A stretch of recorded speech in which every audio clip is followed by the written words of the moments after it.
Bom, segunda parte do nosso estudo sobre emoções e inteligência emocional. Então, eu quero começar essa segunda parte com a leitura desse texto do livro Renovando Atitudes, ditado pelo espírito de Hamed. Assumir total responsabilidade por todas as coisas que acontecem em nossa vida, incluindo sentimentos e emoções, é um passo decisivo em direção à nossa maturidade e crescimento interior. Eu acho que está muito claro, né? O que ele quer dizer. Realmente, só a pessoa, quando ela tem algum grau de maturidade, que ela se responsabiliza pelo que ela sente, pelo que ela faz. Bom, vamos lá. Vamos falar o que é inteligência para a gente poder falar de inteligência emocional. Bom, ser inteligente é essa faculdade que a gente tem de conhecer, de compreender, de raciocinar, de pensar, de interpretar, de escolher. É o que diferencia o ser humano dos outros animais. As pessoas dizem que o animal é inteligente, mas a inteligência do animal é uma inteligência perceptiva, sensória. A nossa inteligência, ela é cognitiva e reflexiva. A gente é capaz de compreender e capaz de conhecer as coisas e avaliar e julgar. O animal não, ele sente, ele percebe. Tá? E aí o que acontece? A inteligência emocional, ela está associada, está relacionada com a capacidade que todo ser humano tem de perceber e gerenciar suas emoções na relação com as outras pessoas no dia a dia. É, então, muito importante a gente entender o seguinte, que a inteligência emocional é essa capacidade que a gente tem de gerenciar as emoções, de entender e gerenciar. É diferente do QI, do coeficiente de inteligência, né, que está ligado a medir o quanto você é capaz de aprender. E hoje já nem se determina mais o êxito no trabalho pelo QI. Quanto você tem de QI? Ah, meu QI é 195. Nossa, é gênio. Né? É muito mais o êxito hoje do trabalho julgado pela inteligência emocional e também pela capacidade espiritual, da inteligência espiritual. Porque a gente está em tempos de mudança. Se nós não temos capacidade de gerenciar o que a gente está sentindo, bom, a gente está vendo isso hoje, nesse tempo atual. Nós estamos em tempos de polaridade política, em tempos de ameaça com o coronavírus globalmente, né, situado aí, e a reação das pessoas, a reação emocional é absolutamente, vamos dizer bem grosseiramente, burra, falta inteligência emocional. Até quando as pessoas passam as fake news, que não, nem pensam que aquilo pode ser um absurdo, simplesmente passam, repassam, né? Porque quando a gente fala de inteligência, não se resume mais àquela inteligência do QI, do que eu penso. Essa inteligência emocional é o que eu sinto. E a inteligência espiritual, que surgiu depois, é o que eu sou. Então, o conjunto dessas inteligências é que formam o indivíduo. Né? Essas três inteligências, elas vão funcionar juntas e vão se apoiar mutuamente. Né? Então, eu penso com a minha capacidade de compreender, eu sinto com a minha emoção e eu tenho consciência de quem eu sou com a minha inteligência espiritual. E o QI, né, essa capacidade de aprender, ele ficou muito desacreditado, porque se dizia que quando a pessoa tinha um QI alto, é porque ela era muito inteligente, então ela ia ter sucesso na vida. Se concluiu que muita gente que tinha o QI baixo tinha mais sucesso na vida profissional do que quem tinha QI alto. Às vezes os mais inteligentes estavam em situações inferiores. E aí isso começou a mudar. Aí veio esse teórico, o Howard Gardner, em 1985, e criou a chamada teoria das inteligências múltiplas, tentando, né, enquadrar os alunos sem aquela massificação do QI. Se você tem QI alto, você é muito inteligente, você consegue aprender. Se você tem QI baixo, não. Mas ele foi vendo que não era assim. Por quê? Nós não temos só a capacidade de desenvolver bem uma coisa. Nós temos capacidades múltiplas mesmo. Então, ele foi e pesquisou essas inteligências múltiplas. Então, nós temos uma inteligência musical, nós temos uma inteligência linguística, espacial, naturalista, interpessoal, lógico-matemática, intrapessoal e sinestésico corporal. O que significa isso? Cada uma dessas inteligências, ela dá ao indivíduo uma maior capacidade e habilidade. Então, tem pessoas que são extremamente musicais, ouvem e conseguem tocar aquilo, ou criar uma letra de música. Outros escrevem e falam super bem, capacidade linguística. Outros se localizam muito bem. Tem gente que se perde, né? Eu tenho uma amiga que ela fala assim, nossa, eu entrei aqui, não sei para que lado eu vou. Quando ela sai de um ambiente, ela não sabe se ela vai para a esquerda ou para a direita. Naturalista, aqueles preocupados com a natureza. Interpessoal, aquelas pessoas boas de relacionamento, que gostam do outro. Lógico-matemática, né? Os engenheiros, aqueles que adoram uma pranchetinha para calcular. E várias outras profissões, né? Intrapessoal, aquelas pessoas muito voltadas para si, são muito fechadas. E o sinestésico corporal, que são os atletas. E você pode ter mais de uma, junta, acoplada e desenvolvendo, tá? Então, deem uma olhadinha, vejam onde que vocês se encaixam para a gente poder conversar. E, afinal, vamos falar um pouquinho da inteligência emocional. Gente, eu estou fazendo tudo assim, rápido, né? Para vocês terem essa opção de estudar um pouquinho isso. A inteligência emocional, a gente vai usar esse quadro aí. Ela tem 4 eixos. Ela tem a percepção, a avaliação e a expressão da emoção. Que uma pessoa emocionalmente inteligente, ela percebe e avalia a expressão da emoção dela. Ela usa a emoção como facilitadora do pensamento, ela tem controle reflexivo das emoções e ela tem compreensão e análise das emoções.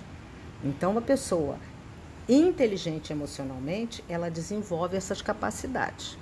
E como é que você desenvolve a sua percepção, a avaliação da expressão da sua emoção? Você desenvolve identificando as emoções em si mesmo e em outras pessoas, até para você detectar a sua veracidade daquela emoção, né? Você tem que prestar atenção em você, mas também tem que prestar atenção no outro. Como é que você consegue tornar a emoção como facilitadora do seu pensamento, não como sua inimiga? Utilizando a emoção como um sistema de alerta que vai dirigir a tua atenção e o seu pensamento. Como é que você consegue compreender e analisar as emoções? Englobando a capacidade de identificar diferenças até a compreensão de sentimentos. Estou sentindo isso, não é aquilo que eu estou sentindo. O que você está sentindo? Muitas vezes eu pergunto isso para as pessoas no consultório, mas o que você está sentindo? O que você sentiu no momento que você teve esse comportamento? A pessoa não sabe. E o controle reflexivo das emoções, tolerar reações emocionais, agradáveis ou desagradáveis e compreendê-las. O que a maioria das pessoas não sabem. Porque se você vem com uma agressão, o outro, né, vem com uma agressão, a maior tendência das pessoas é reagir agressivamente. Não toleram reações emocionais desagradáveis e às vezes nem agradáveis dos outros e não conseguem compreender e lidar bem com isso. Bom, Aí nós temos um quadro grande, que isso aí eu vou passar um pouco sobre isso, porque cada aspecto desse grande quadro, ele é importantíssimo para a gente conversar, porque esse quadro, ele mostra tudo que é importante na nossa vida, tudo que a gente precisa administrar, principalmente para viver bem. E essa administração, ela vai ser melhor com inteligência emocional. Então, nós temos aí saúde, disposição, desenvolvimento intelectual, equilíbrio emocional, carreira e trabalho, finanças, contribuição social, amizades e família, afetividade e amor, vida social, hobbies e diversão, realização e felicidade e espiritualidade. Em outro momento, a gente pode conversar só sobre esse quadro, ok? E aí, a reflexão. Quantos anos você tem emocionalmente? Eu tenho 64 anos. Será que eu estou emocionalmente com 64 anos? Eu acho que agora até estou mais próxima de 64. Mas, às vezes, você está com 60 e agindo emocionalmente como se tivesse 20, né? Você está crescendo ou ficando mais velho? E o crescendo aqui é no sentido global do ser. Porque você pode envelhecer e simplesmente não crescer como pessoa. Então, as nossas reflexões que o Jefferson gosta, né, Jefferson? Quais são os sentimentos, importante ir aí, viu, gente? Essas 4 perguntinhas, tá? Quais são os sentimentos mais frequentes na sua rotina?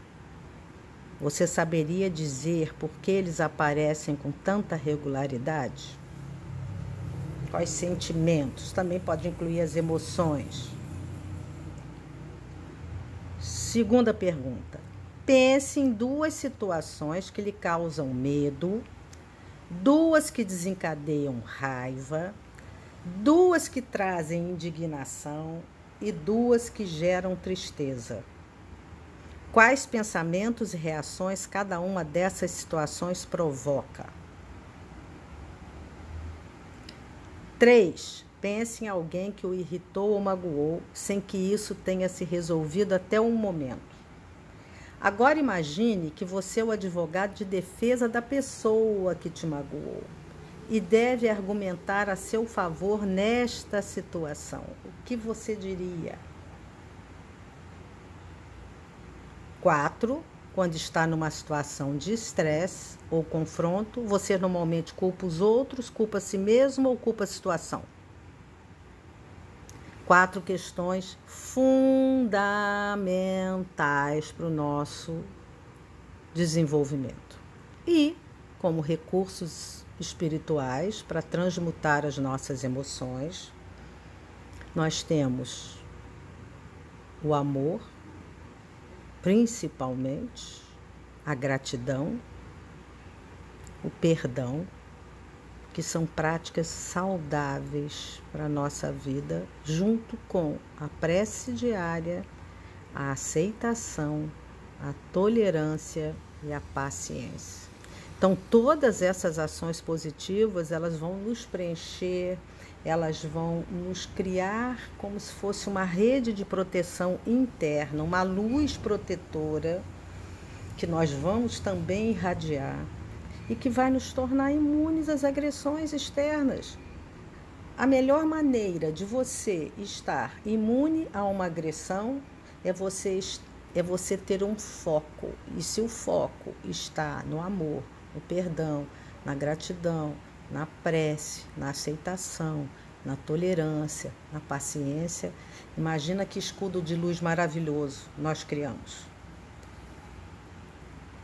Bom, e aí todo mundo sabe, né, que existe a lei espiritual de simpatia vibratória, do semelhante que atrai semelhante, né? Nós sabemos que entre os homens e os espíritos existe essa sintonia e, obviamente, a gente acaba se ligando com pessoas e grupos que se afinizam com a gente, né? E no dia a dia, se eu sou uma pessoa emocionalmente desequilibrada, eu vou atrair o quê? Pessoas desequilibradas. Aí você vai me dizer assim como espírita, não, mas era a minha missão com aquela pessoa. Tá, mas eu também não estava bem quando eu me liguei com aquela pessoa. E eu nem saquei na hora que eu não estava bem. Até porque ninguém se mostra 100%. Mas a minha energia se afinizou com a dela, com a daquela pessoa. Então vamos pensar, ao invés de a gente também jogar em cima do outro, por que eu me afinizei com aquela pessoa naquele momento? Né? Então esse apego que a gente acaba tendo com as situações também é resultante dessa semelhança de sensações entre as pessoas. Os espíritos inferiores com os homens viciosos ou que podem viciar-se. Né? Os espíritos se sintonizam com os viciosos, os espíritos inferiores. Bom, terminamos aqui com essa reflexão do Livro dos Médiuns, na segunda parte, capítulo 9, item 13. O melhor meio de expulsar os maus espíritos consiste em atrair os bons. Atrair, pois, os bons espíritos, praticando todo o bem que puderdes, e os maus desaparecerão, visto que o bem e o mal são incompatíveis. Sede sempre bons, e somente bons espíritos tereis junto de vós. E para que nós possamos ser bons, para que nós possamos desenvolver e trabalhar com esse campo vibratório positivo, nós temos que ter controle sobre nossas emoções, principalmente. Se eu estou emocionalmente desequilibrado, eu não só vou levar desequilíbrio para o ambiente que eu estou, por quê? Porque eu vou atrair espíritos que estão em desequilíbrio. Gente, se você está o tempo todo com raiva, com mágoa, com ira, com isso, com aquilo, tem alguma coisa que não está bem, não é? E aí você não está bem com aquela postura, com aquele sentimento, você vai atrair o quê? E se você não está bem, você você vai atrair os maus espíritos e vai chegar um determinado momento que você vai atrair as boas pessoas que você tem na sua vida. Então, inteligência emocional é um fator para o desenvolvimento espiritual, para que a gente possa dar conta da nossa missão aqui. Então, fico esperando as perguntas, as reflexões, os comentários, tá bom? Beijo para todos. Paz, paz e paz.